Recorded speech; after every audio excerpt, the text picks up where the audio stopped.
Hello, welcome to episode 2 of Gowl, where I watch Glasgow's new reality TV show called Glow on your behalf. I've had a few pints, so let's get fired right into it. I've seen this. They must have used up their budget on their stock footage. Someone just sent me a message. I said last week that the women looked like they were doing a fashion shoot, an industrial estate in Hamilton. Apparently that was in Hamilton. So I proposed my own show where you send in pictures of Arnold Clark garages around the central belt of Scotland, and I guess the town that they're in. Okay, so this episode's called Guys and Gals, and it must be set at Halloween. They've actually put the names in, which is good. Last week they never did that. An Oompa Loompa will be it's a good choice of costume for her skin colour. The actual colour of my face is my own makeup, it's not even face paint. Oh fuck, she made the same joke as me, that's not a good start. Joe. Wee bit of drama, wee bit of glamour. I've got to be honest, I started to warm to Drummy when I first saw the first promotional picture for the show. Just because everyone else is sitting there trying to be serious and all glamorous, and he's just right there in the middle, his big smiling face. He looks like a lad who's on the last day of his holiday to Magaluf. Brian, are you ready yet? Hey, Brian's here. Brian's costume looks like he's Marty Pello during the smack years, dressing up as Snow White. That's like the worst part. No, it was so funny. What is that? The weekend attire. Now I definitely don't live and work around here, and you definitely won't see me in the park with my dog. Nope, it won't be there. James gets his full name for some reason. Jemma's back, looking a bit more happier than last week. I genuinely wanted to punch her in the throat. How are you feeling? A lot better now. It says Scotland's theme park is Scotland's only theme park, and a few months ago the only roller coaster actually crashed and came off the rails. So James English is trying to bring together Tommy, Brian and Jemma, who are in an awkward love situation. Tommy's fine with it apparently. And I've invited Brian. Fuck off, mate. And not Brian though, no, not for him.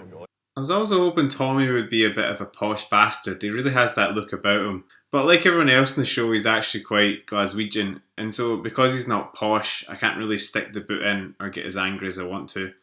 And you know, I get the impression with Tommy that lassies are going to be riding him more than they do the inner circle of the subway. Aye, so they're in this zombie theme ride. It's been going on far too long. The editing's went back to being shit. I don't know what all the fuss is about here. It just looks like the garage on a Saturday night. Ah, looks like a bit of fun though. I honestly shot myself in there. Maybe not. I can smell it. I can feel the tension. Brian can feel the tension. Tension's going to be there. You know what I mean? Oh. Tension's going to be there anyway, but you know what? James, see, to be honest with you, see you sitting across for this guy right now. I Oh. can't hack it, man. I'm going to have to shoot you. Thanks a lot for having us over. What the fuck? China, see you later. He's fucking off. Oh, it's went back to being really shit. Zombies anyway. Oh, You've got problems. alright, it looks like we're moving to the Cavalli nightclub. Got it right? It's Tommy. He's got his hat on backwards. I changed that earlier comment. Maybe he'll only get ridden as much as the outer circle this time. Yeah, I thought Cavalli nightclub was supposed to be this glamorous place, but it reminds me of a laser quest I used to go to as a child that was made in the 80s and then got demolished because it was old and shit. Do you think Brian stacks those glasses himself? Is that his job? Alright, here we are. It's the Halloween party in Cavalli. There's the man himself. Oh dear. That looks incredibly dangerous. That's going to go up like the Hindenburg, which would be a shame. These lassies probably questioning their life choices at this stage. Paddy, Yes. It's like they're just recording this in like an empty club. There's nobody else here. I apologise if you took my minor slap when I was drunk offensively. Paddy looks like he'd rather be in Vietnam than here. Aye, me and all, to be honest. I didn't know if people were going to think I was a mermaid. She looks like she's picked up some like super strained syphilis from the Cavalli seats. That's the thing though, because I'm a mum myself and I know how difficult it is. Do you know what's interesting? Like, I would never a lot of the men here are like in their early 30s and have loads of kids. And whilst a lot of the women are a bit younger, they also have kids. So most of the people in the show are like really old or have a family, yet they're still striving to be famous or have this kind of this lifestyle. I just don't really get it. And I mean, you're one in the right there. Steph seems very nice. She's a nurse. She's got a daughter. And you know, if she wants to make a bit of money out of the show, then you know, fair play to her. I'm sure she could make a couple of quids, you know, opening up a new Greg's in Greenock. This week's show was a lot better. You got to know the cast a little bit more, and as I mentioned, some of them, you know, quite likeable. The sort of people that I might talk to if I was somehow invited to a bouncer's wedding. But at the same time, the show is very shallow, it's very vacuous. I think genuinely, if you ask half these people about Syria, they'd probably think it's a cocktail. You know, Genocide, is that a new club in Sucky Hall Street? And whilst that doesn't matter, you know, I'm not the target market for this.